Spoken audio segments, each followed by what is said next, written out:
की संतान हो, तुम सर्वशक्तिमान की संतान हो। कौन कहता है महज इंसान हो, सर्वशक्तिमान की संतान हो, तुम सर्वशक्तिमान की संतान हो।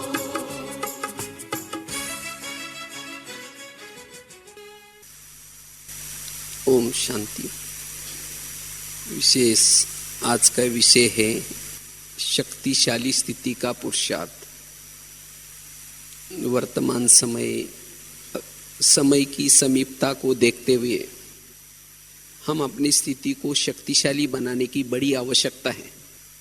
जैसे परीक्षा के दिन बड़े नज़दीक आते हैं, जिस विद्यार्थी ने कुछ पढ़ाई नहीं की वो तो भी क्या करता है, वो अलर्ट हो जाता है और हो सकता है वो ना उम्मीद होते हुए भी उस अंतिम समय में कुछ मेहनत करता है, जिस फलस्वरूप में पास भी हो सकता है। तो इसी तरह अब हमारे संगम के भी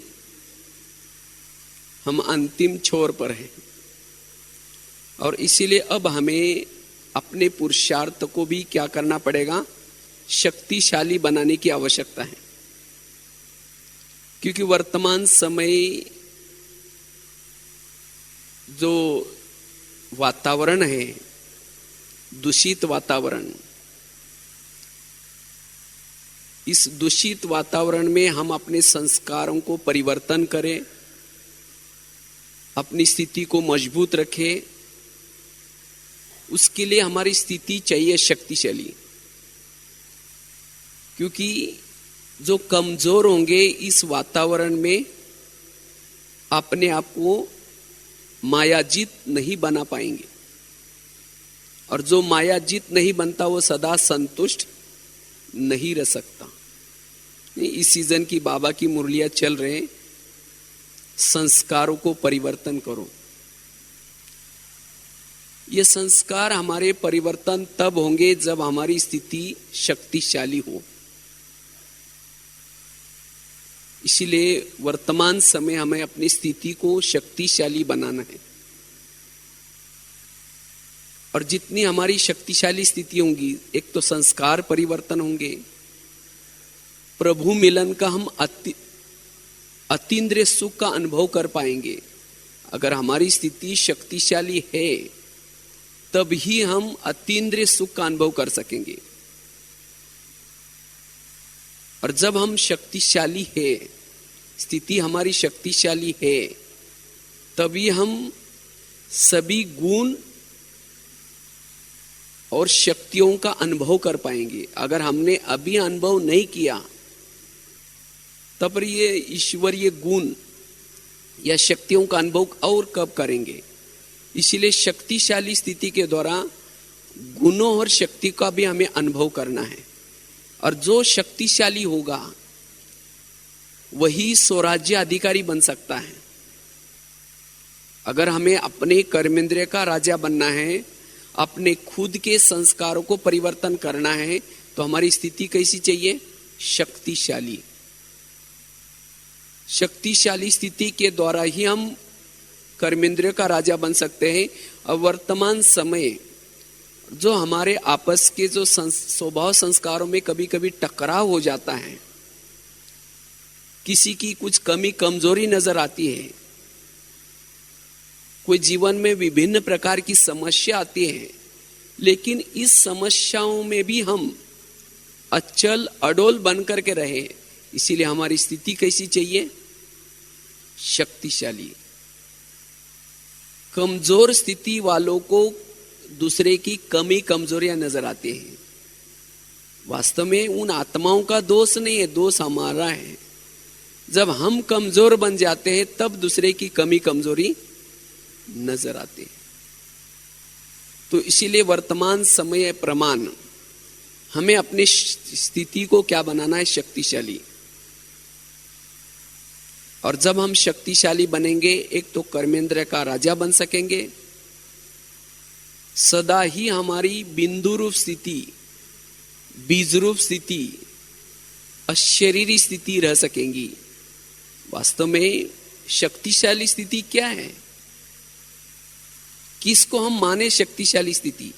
शक्तिशाली स्थिति अर्थात सदा मैं अशरीरी स्थिति में रहूं।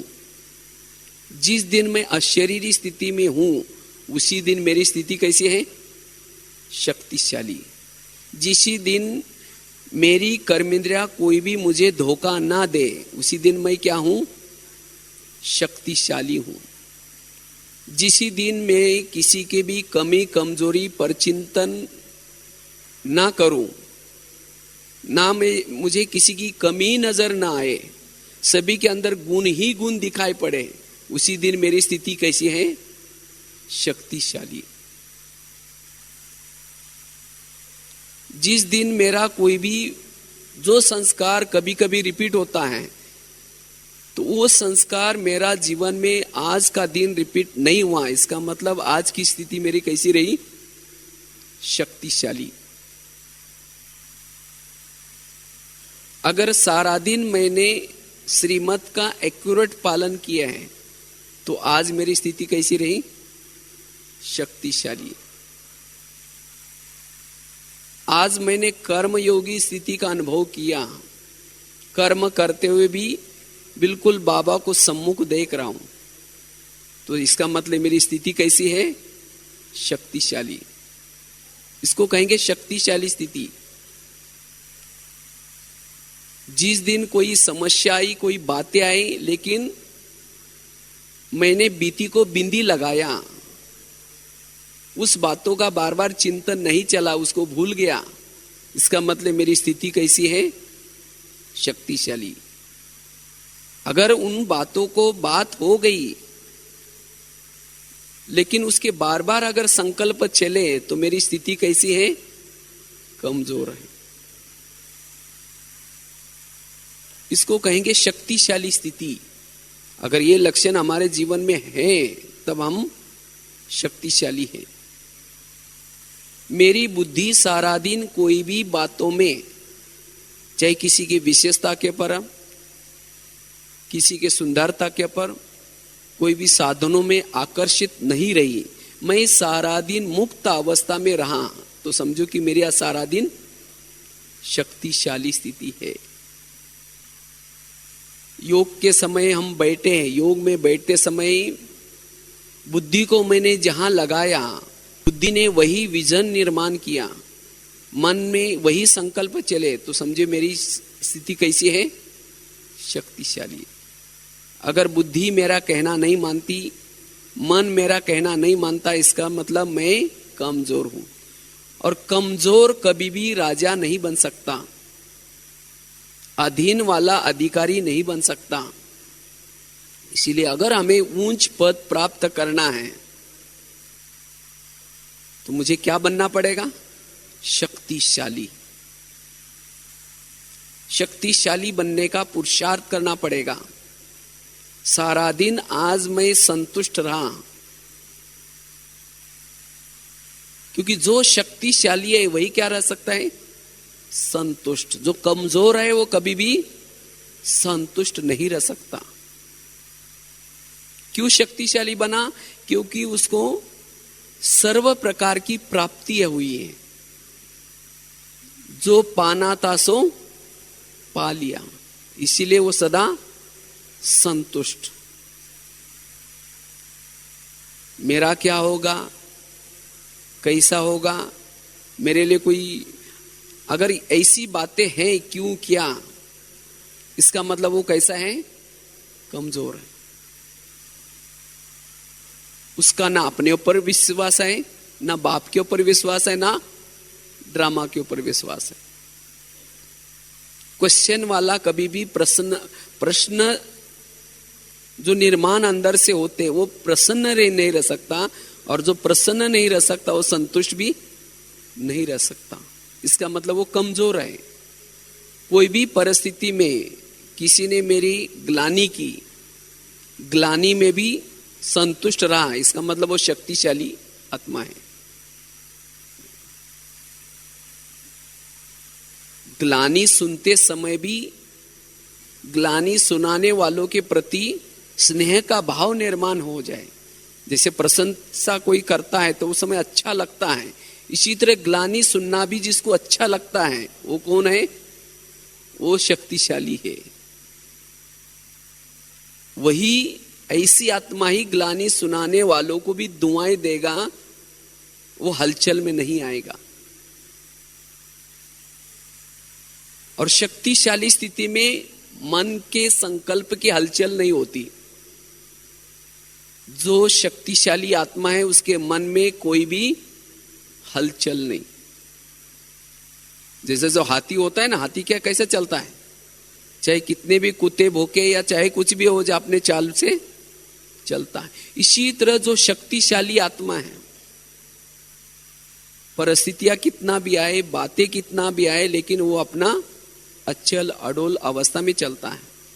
उसको पता है कि मैंने जो कर रहा हूं श्रीमत के आधार से कर रहा हूं, एक्यूरेट कर रहा हूं, इसलिए कुछ भी हो जाए मुझे सोचने की कोई जरूरत नहीं। और ऐसी आत्मा ही भविष्य में आने वाली परिस्थितियों का सामना कर सकेंगी। भविष्य में चाहे प्रकृति के तरफ से जो समस्या आएंगी, मनुष्य के तरफ से समस्या आएंगी, खुद के स्वभाव संस्कार के तरफ से समस्या आएंगी, चाहे फिर खुद के हिसाब किताब प्रमाण समस्या आएंगी, लेकिन उन समस्याओं में पास होने के लिए स्थिति कैसी चाहिए? शक्तिशाली। जो कमजोर होगा वो अंतिम समय की परीक्षा में पास नहीं हो सकता। इसलिए अभी गीत भी सुन रहे थे ना, सर्वशक्तिवान की संतान हो तुम। तो साथ में कौन है? सर्वशक्तिवान है। और हम कमजोर कैसे बन सकते हैं? क्योंकि जो शक्तिशाली है वो सदा ही आशावादी होगा, वो कभी भी निराश नहीं होगा।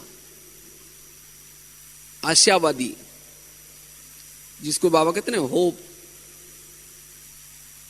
सदा उसके जीवन में आशावादी बनकर के बन सकता है। दूसरा कोई भी कैसा भी हो, लेकिन उसके प्रति भी उसकी आशा होगी कि ये बदल सकेगा, बदलेगा।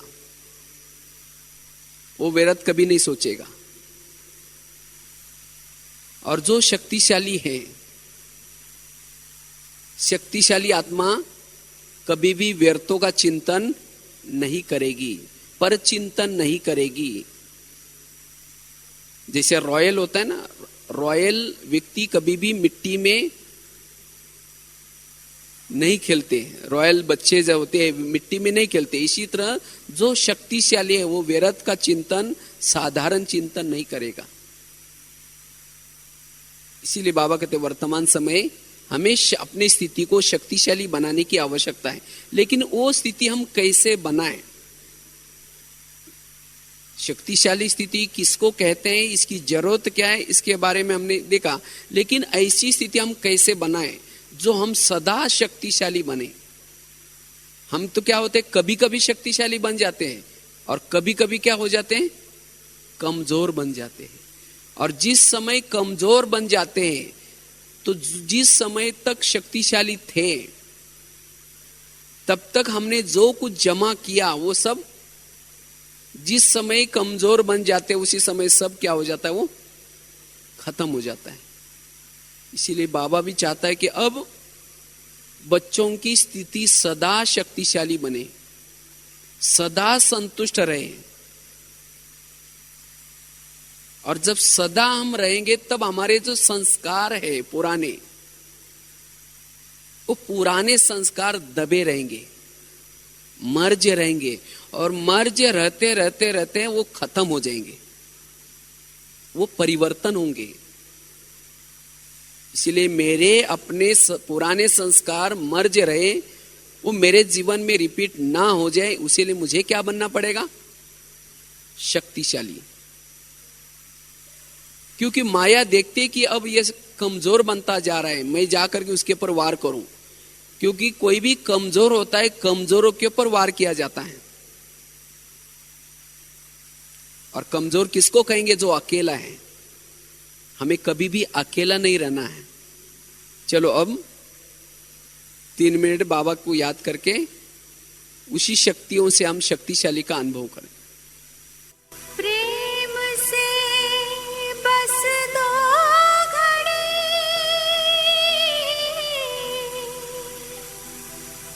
प्रभु का ध्यान कीजिए, प्रभु का ध्यान कीजिए।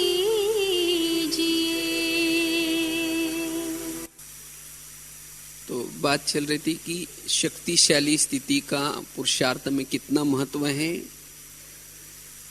और साथ में उसकी निशानी भी बताई कि किसको कहेंगे शक्तिशाली स्थिति। तो ऐसी शक्तिशाली स्थिति हम बनाए कैसे, उसके लिए क्या पुरुषार्थ करें। तो सबसे पहली बात है, अगर मुझे शक्तिशाली बनना है उसके लिए याद की यात्रा की आवश्यकता है, क्योंकि शक्तियों का स्रोत आने का साधन है याद। हम अनेक जन्मों में माया के अधीन होकर के, विकारों के अधीन होकर के, संस्कारों के अधीन होकर के कमजोर बने। तो अब हम कमजोरों को शक्तिशाली अगर बनना है तो सदा मेरी मन और बुद्धि बाबा के साथ लगी रहे, क्योंकि शक्ति का और कोई भी साधन नहीं है। शक्ति का दाता कौन है? एक बाबा है। तो जितना हम बाबा के तरफ अपनी बुद्धि को और मन को लगाते हैं, उतना बाबा से हमें शक्ति आएगी, बल आएगा, और जिससे हम शक्तिशाली बन सकते हैं। इसीलिए बाबा बार बार कहते हैं कि बच्चे मुझे याद करो। लेकिन मन और बुद्धि सदा बाबा के साथ ही लगी रहे। बुद्धि जहां जाते वहां ही मन चला जाता है। अगर बुद्धि संसार में कहीं अटकी है, लटकी है, चटकी है, अर्थात कहीं बुद्धि का आकर्षण है, जिसकी बुद्धि नहीं जाती फिर मन भी नहीं जाएगा। भले हम स्थूल रूप में फिर योग में बैठे हैं, लाल लाइट चल रहा है, गीत बज रहा है, शरीर क्लास में बैठा है, शरीर बाबा के कमरे के सामने कमरे में बैठा है, लेकिन मन बुद्धि बाबा के पास नहीं है, वो आत्मा शक्तिशाली नहीं बन सकती। इसीलिए मन और बुद्धि सदा मेरा बाबा के साथ लगा रहे, चाहे बैठक योग में लगा रहे, चाहे कर्म करते हुए भी मेरा मन बुद्धि कहीं भी अटके नहीं, और वही शक्तिशाली बन सकता है, और वही इस संसार की प्रभाव से मुक्त रह सकता है। वही अशरीरी स्थिति का, बीजरूप स्थिति का, बिंदुरूप स्थिति का अनुभव कर सकता है। वही बीती को बिंदी लगा सकता है। जिन्होंने याद के द्वारा अपनी आत्मा में बल भरा है, फिर ऐसी आत्मा जो शक्तिशाली आत्मा है, ऐसी आत्मा असंभव को भी संभव करके दिखाएगी। उसके जीवन में असंभव बातें थी, लेकिन वो संभव हो जाएगी। क्यों? बाबा की शक्ति मिली साथ में। इसीलिए मुझे अगर शक्तिशाली बनना है तो मुझे सदा मेरा कनेक्शन एक बाबा के साथ जोड़ने की आवश्यकता है। तो चेक करना है मेरी बुद्धि सारा दिन कहां कहां अटक जाती है। वो कैसा पता चलेगा?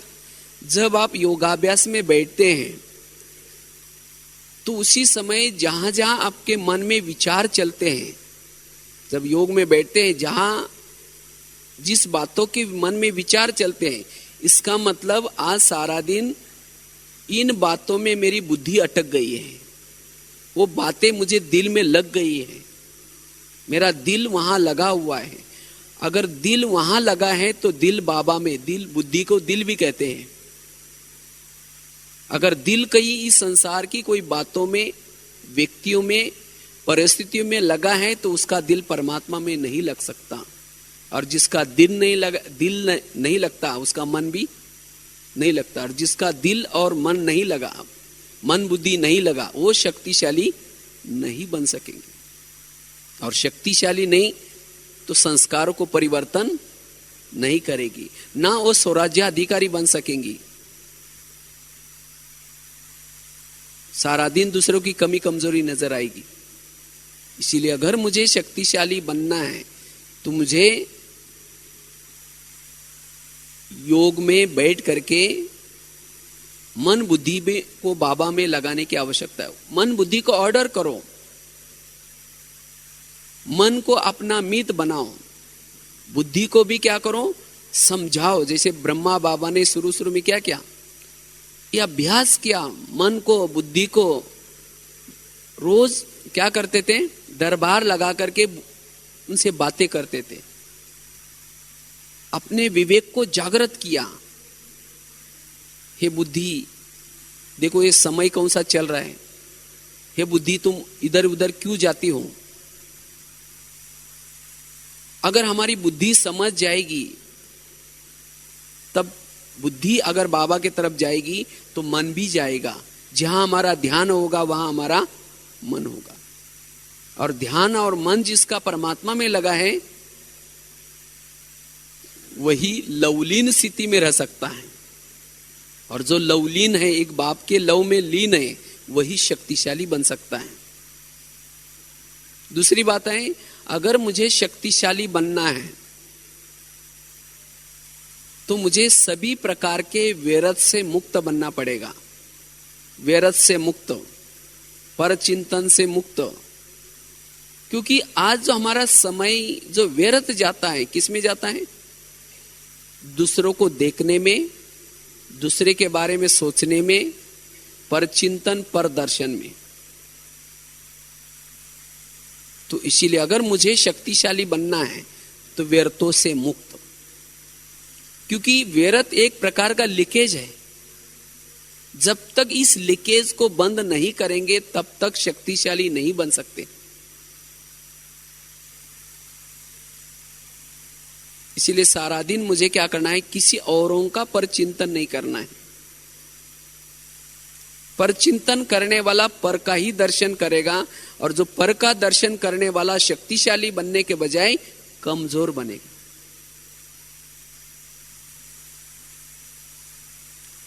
शायद आप सभी ने सुनी भी होगी, 25 तारीख को बाबा की 25 जनवरी की मुरली। अगर नहीं भी सुनी या सुनी भी होगी, दोबारा फिर से उस मुरली को पढ़ना। बहुत ही पावरफुल मुरली थी। बाबा ने कहा कि किसी के अवगुणों को देखना, वर्णन करना, चिंतन करना, सुनना, यह आपका काम नहीं है। इससे आपका टाइम वेस्ट हो जाता है।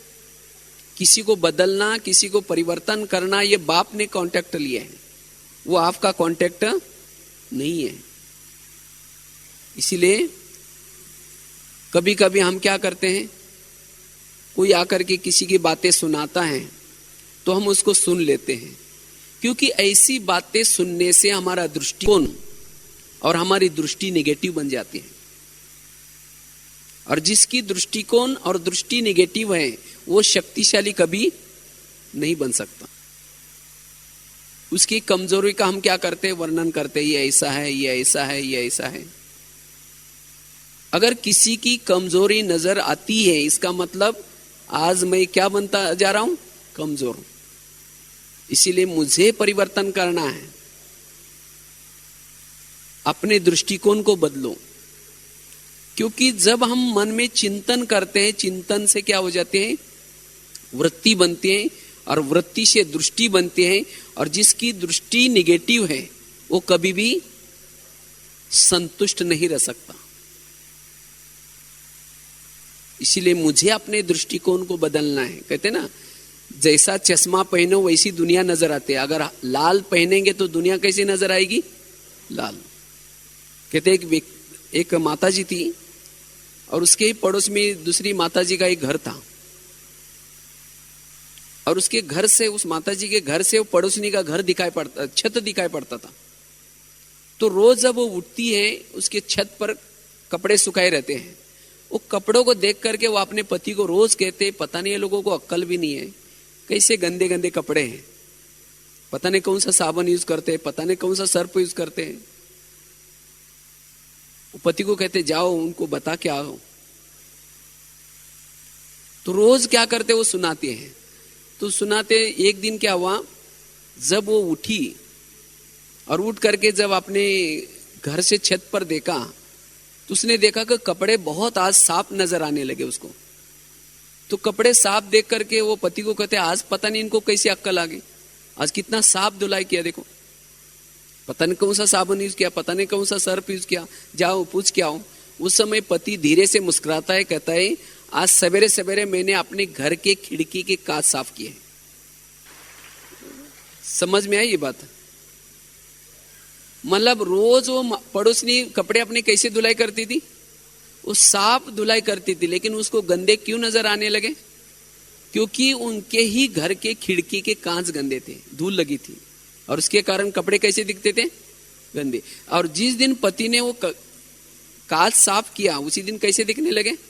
साफ। इसी तरह अगर किसी की बुराई मुझे नजर आती है उसी दिन समझो मेरे आंख के ऊपर व्यर्थों की धूल आई है, तो मुझे उसको साफ करना है। और साफ करने का साधन है रोज की मुरली।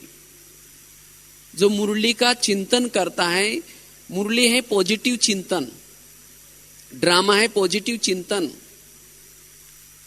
ये बाबा ने इसीलिए ड्रामा का ज्ञान, कर्मों का ज्ञान, हर एक का अपना अपना पार्ट है, ये ज्ञान ये क्यों दिया है? कोई दासी का जिसका पार्ट भविष्य में होने वाला होगा, वो दासी जैसी चलन करेगी, उसको आप देख करके राजा की दृष्टि से कैसे देख सकते हैं?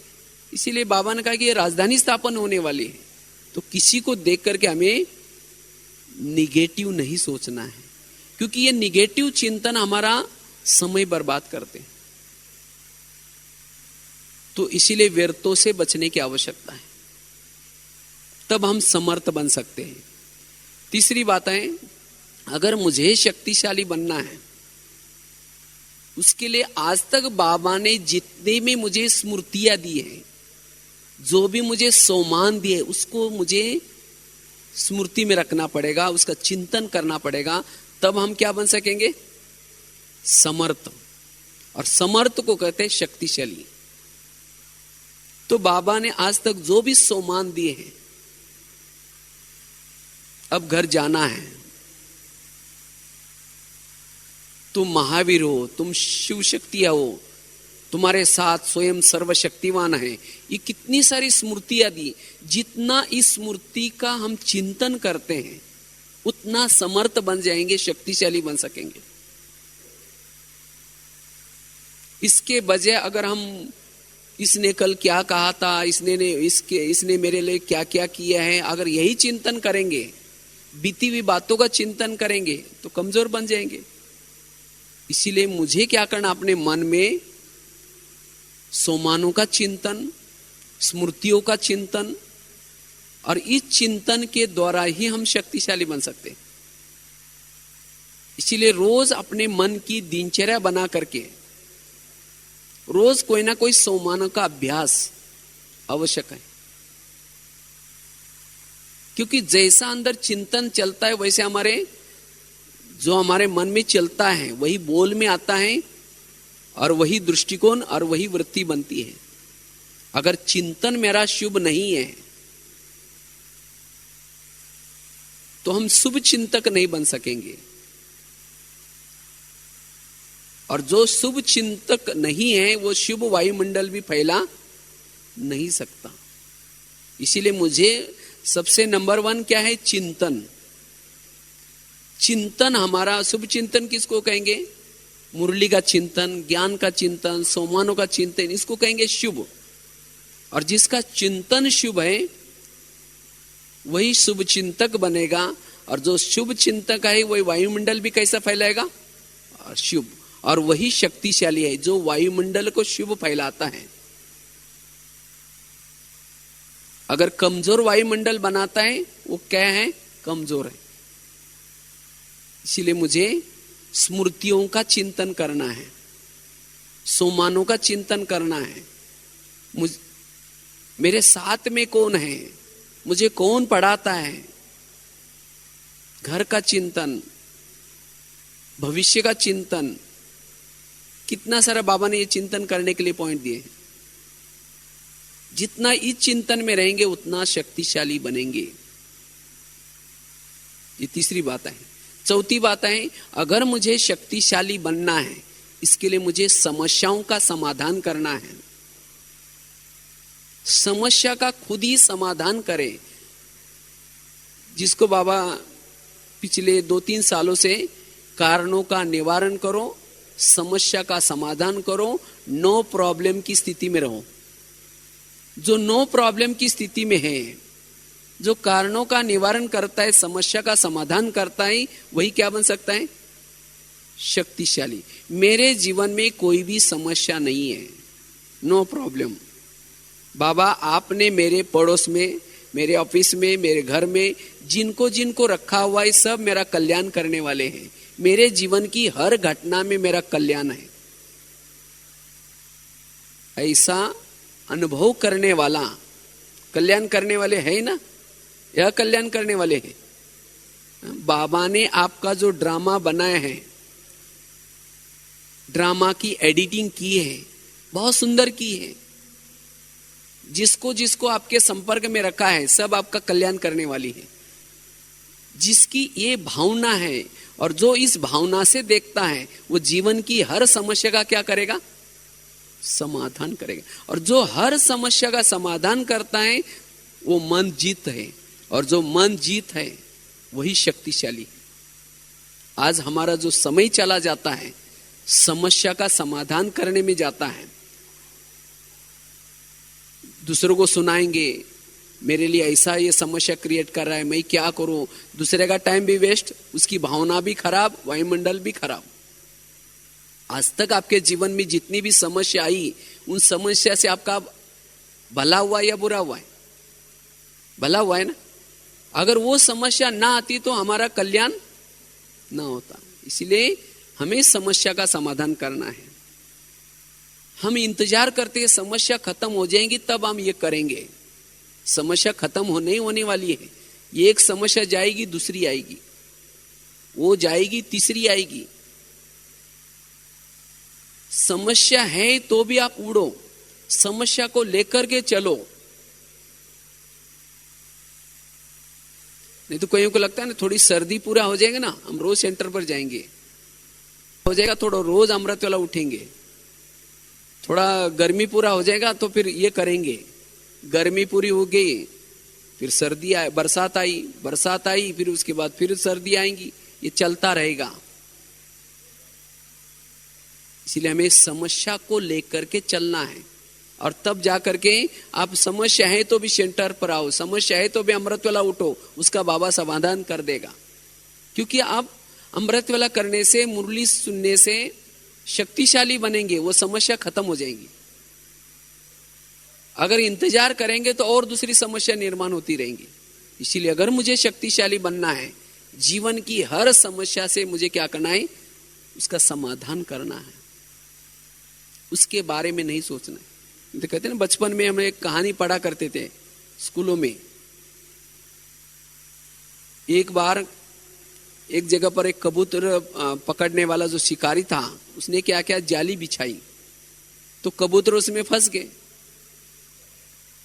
अब कबूतरों को लगा कि अभी अगर हम जाली की एक एक गांठ काटते रहेंगे, क्योंकि बहुत सारी गांठें हैं, ये काटो, दूसरी है, वो काटो, तीसरी है, वो काटो, चौथी है, अगर एक एक गांठ काटते रहेंगे तब तक क्या हो जाएगा? शिकारी आ जाएगा और हमें पकड़ लेगा। तो उन सभी ने मिलकर के क्या सोचा, चलो हम इन सभी मिलकर के जाली को लेकर के उड़ते हैं। और उन्होंने ऐसा ही क्या, जाली को लेकर के उड़े, बच गए। अगर वो जाली को काटते रहते तो क्या होता? वो शिकारी आ जाता और पकड़ लेता। तो इसी तरह माया ने भी हम सभी के ऊपर समस्या की जाली बिछाई है। अलग अलग प्रकार की समस्या है। अगर एक गांठ तोड़ो, दूसरी है, वो खत्म करो, तीसरी है। अगर हम एक एक गांठ तोड़ते रहेंगे तब तक समय रूपी शिकारी आकर के हमें पकड़ लेगा, समय पूरा हो जाएगा। इसीलिए समस्या है तो भी उड़ो, अर्थात समस्या है तो भी अमृत वेला करो, समस्या है तो भी मुरली सुनो, समस्या है तो भी पुरुषार्थ करो, तो समस्या से बाबा आपको छोड़ देगा। इसीलिए जो समस्या का समाधान करता है वही क्या बन सकता है, शक्तिशाली बन सकता है। तो अगर मुझे शक्तिशाली बनना है, मुझे समस्याओं का समाधान करना है, खुद ही समाधान करना है। मुरली से उसका समाधान मिलेगा। इसलिए बाबा ने कहा ना, कभी भी मुरली मिस नहीं करो, उसे शक्तिशाली बनेंगे। पांचवी है ना, पहली बताई याद की यात्रा। जितना याद की यात्रा यथार्थ करेंगे उतना शक्तिशाली बनेंगे। दूसरी बात बताई, पर चिंतन व्यर्थ से मुक्त, सभी प्रकार का व्यर्थ जो चलता है उसे मुक्त, उससे शक्तिशाली बनेंगे। तीसरी बात बताई, हमारी दृष्टि और दृष्टिकोण पॉजिटिव, सकारात्मक। चौथी बात बताई,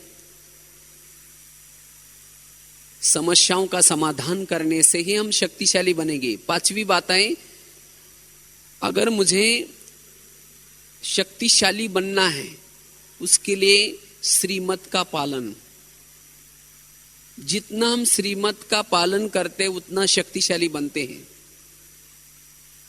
सवेरे से लेकर के रात्रि तक बाबा ने बहुत सारे श्रीमत दिए हैं, क्योंकि माया क्या करते हैं, आपको धीरे से श्रीमत रूपी जो लाइन है उस लाइन से आपको क्या करते हैं, बाहर ले लेती है। और जब श्रीमत को छोड़ दिया तो क्या बन गए, सीता कमजोर क्यों बनी, जब वो अंदर थी तब क्या थी, तब शक्तिशाली थी, लेकिन जब वो बाहर निकली तो क्या होगी, कमजोर बन गई। और श्रीमत का उल्लंघन क्यों करते हैं, सोचते नहीं हम गृहस्थी में रहते हैं ना, ये करना पड़ता है ना, अपना खुद का मन में मिक्स करते थे। इसीलिए हमें मनमत प्रमाण चलना है ना परमत प्रमाण चलना है, हमें श्रीमत का पालन करना है। और जो श्रीमत प्रमाण जितना चलता है उतना शक्तिशाली। बाबा ने कहा ना, लकीर के फकीर बन जाते हैं। लकीर के जो बाहर गया वो क्या बना, फकीर। और फकीर क्या करता है, मांगता रहता है, थोड़ा टुकड़ा दे दो, थोड़ा कुछ भिक्षा दे दो, कुछ दे दो। तो इसी तरह जिसने मर्यादा को तोड़ दिया, नियम को तोड़ दिया, वो क्या बनेगा, वो सारा दिन मांगता रहेगा, बाबा मुझे शक्ति दे दो, बाबा मुझे थोड़ा बल दे दो, बाबा दे दो करके मांगेगा। कमजोर है तब तो मांग रहा है। इसीलिए जो अंदर रहता है वो अधिकारी बनता है, वो खुद शक्तिशाली रहता है। तो इसीलिए मुझे कोई भी हालत में क्या करना नहीं, श्रीमत और मर्यादा का उल्लंघन नहीं करना है। इसीलिए मुझे अब जितने मेरे पास मुझे अभी संगम युग के दिन मिलेंगे, उसी दिनों में मुझे एक्टिव होकर के रहना है। अगर मुझे शक्तिशाली बनना है तो क्या बनना पड़ेगा, एक्टिव, अलर्ट। और वही शक्तिशाली बन सकता है, क्योंकि नियम और मर्यादा पर चलने के लिए कैसा रहना चाहिए, एक्टिव और अलर्ट रहना चाहिए, जागृत। जो जागृत रहता है वही नियम और मर्यादा का पालन करता है और वही शक्तिशाली बन सकता है। छठी बात है, अगर मुझे शक्तिशाली बनना है उसके लिए उसका बहुत सबसे महत्वपूर्ण साधन है अमृत वेला का योग। जो अमृत वेला को महत्व देता है और विधि पूर्वक अमृत वेला करता है, वो सारा दिन कैसा रहेगा, शक्तिशाली। क्योंकि अमृत वेला योग लगाने से, योग करने से हमारी आत्म ज्योति जागृत रहती है, नेचुरल हमारी सोल कॉन्शियस स्थिति रहती है। और जो सोल कॉन्शियस स्थिति में रहता है वो क्या है, शक्तिशाली। इसीलिए मुझे कोई भी हालत में अमृत वेला में क्या करना है, थोड़ा सा जागृत और मेहनत करके पुरुषार्थ करना है। मेहनत और कुछ नहीं, थोड़ा सा रात्रि सोने से पूर्व जो बीती हुई बातों को बाबा को सुना करके, बाबा ने वैसे कहा है, बाबा से क्या लो, मुबारक लो रोज। बाबा को अपनी दिनचर्या सुनाने से बाबा आपको क्या देगा, मुबारक देगा, और उससे हल्के रहेंगे। और जो अमृत रात को सोने से पहले जो फाउंडेशन बनाता है उसकी अमृत वाला शक्तिशाली होगी, और जिसकी अमृत वाला शक्तिशाली है वही सारा दिन कैसा रहेगा, शक्तिशाली। वो सारा दिन आत्म स्वरूप में रहने से, जो आत्म स्वरूप में रहता है वो सारा दिन अपने आप को देखेगा, अंतर्मुखी बनेगा, वो सदा ही दूसरे के गुण ही गुण देखेगा। जिसने अमृत वाला नहीं किए है उसका सारा दिन देहाभिमान रहेगा, और जो देहाभिमान में रहता है उसको सारा दिन दूसरे की कमी कमजोरियां नजर आएंगी, अवगुणों का चिंतन वर्णन करेगा, उसके पुराने स्वभाव संस्कार जागृत होंगे।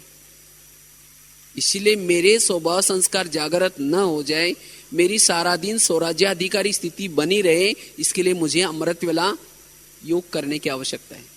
जैसे ट्रेन जब स्टेशन पर चलाने की थोड़ी मेहनत होती है, लेकिन एक बार स्टेशन से चल पड़ी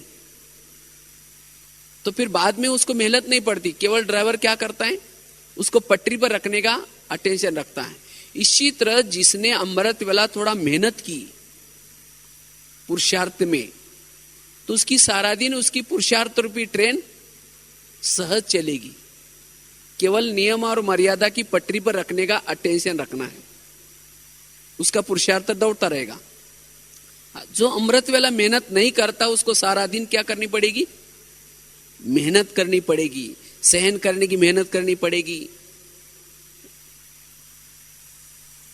बाबा को याद करने की मेहनत करनी पड़ेगी। लेकिन जिसने अमृत वाला थोड़ी मेहनत की है वो सारा दिन कोई भी बातों की मेहनत नहीं, वो सहज नेचुरल कर्म योगी रहेगा और शक्तिशाली स्थिति में। इसीलिए अगर ये 5-6 बातें, वैसे तो और भी कई बातें हैं, लेकिन ये 5-6 मूल बातें हैं, शक्तिशाली बनने का साधन है। अगर इन बातों को हम इनका पुरुषार्थ करेंगे तो हो सकता है हम शक्तिशाली स्थिति का अनुभव करेंगे। और जो बताया आपको लक्षण, शक्तिशाली स्थिति वालों के लक्षण क्या क्या होंगे, वो स्वराज्याधिकारी बनेंगे, वो अपने संस्कारों को रिपीट होने नहीं देंगे, वो दूसरे के अवगुण नहीं देखेंगे, और आने वाले उसके पास, क्योंकि शक्तिशाली मतलब उसके पास सहन शक्ति, सामना करने की शक्ति, जो शक्तिशाली स्थिति में रहता है उसके आजू बाजू में चारों तरफ गुण और शक्तियां होंगी, वो आपकी सेवा के लिए तैयार रहेंगे। और जो शक्तिशाली नहीं है, कमजोर है, कमजोरों के चारों तरफ क्या होंगे, अवगुण, उसको दुख और परेशान करने के लिए तैयार रहेंगे। इसीलिए हमें कभी कमजोर नहीं बनना है, और तब हम अपने सेवा के द्वारा बाबा का नाम रोशन कर सकेंगे, और बहुत सारी सेवा भी बाबा करवा देगा। और शक्तिशाली उसको कहेंगे जो सदा निमित्त और निर्माण रहता है। शक्तिशाली मतलब ये नहीं कि जिसको ईगो है, अभिमान है, वो शक्तिशाली नहीं। जो सदा निमित्त है, निर्माण है, सदा झुक करके रहता है, वो शक्तिशाली है। अगर मेरे से कोई डरता है, मेरे पास आने के लिए कोई डरता है, इसका मतलब वो शक्तिशाली नहीं है, वो कमजोर है। जरूर डरता है मतलब उसके पास क्या है, अभिमान है। कई तो क्रोध से भी क्या करते हैं, दिखाते अपनी शक्ति। क्रोध शक्तिशाली नहीं, क्रोध करना एक कमजोर की निशानी। तो इसीलिए हमें क्या करना है, वर्तमान समय सदा शक्तिशाली स्थिति में रहना है, ताकि हम अपने संस्कार के ऊपर जीत प्राप्त कर सकेंगे और ऊंच पद भी प्राप्त कर सकेंगे। उसके लिए आपको 5-6 बातें बताई, उसका हम पुरुषार्थ करेंगे। तो जो बीती हुई बातों को बिंदी लगा करके फिर से हम इस 2011 में पूरा साल तक हम शक्तिशाली स्थिति में रहे, यही पुरुषार्थ करने का यहाँ से मधुवन में से प्लानिंग करके जाए। ठीक है, ओम शांति।